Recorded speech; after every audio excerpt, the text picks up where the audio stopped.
हा बघा तवा किती माझा काळा झालाय आणि डागलाय पण.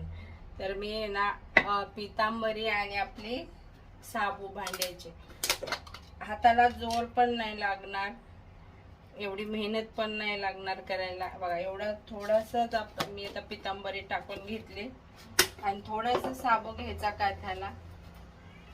हे बघा असं एवढं साबू घेतलाय मी काथ्याला आणि ह्या तळ हाताने असं जोर द्यायचा.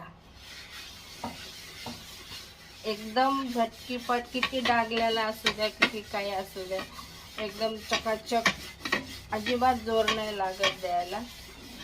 आणि किती डागलेला असू द्या, किती म्हणजे असं करपलेला असू द्या तवा, एका फटक्यास निघतो असा. पितांबरी आणि साबू घ्यायचे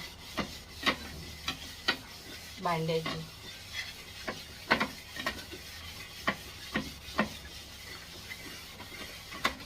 तर जास्त काही मेहनत करायची गरज नाही, जास्त आपल्या हाताला पण जास्त जोर द्यायला नको आणि एकदम चकाचक तवा निघणार बघा.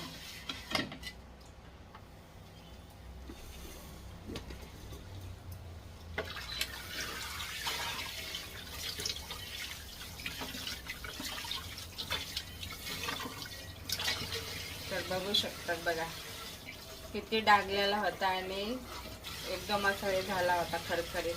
तर बघा किती एकदम प्लेन निघाला. तर जास्त काय आपल्याला गोष्टीची गरज पण नाही, फक्त पितांबरी आणि साबू घेतलेला बघा. तर वापर करून बघा आणि कमेंट करून सांगा तुमचा पण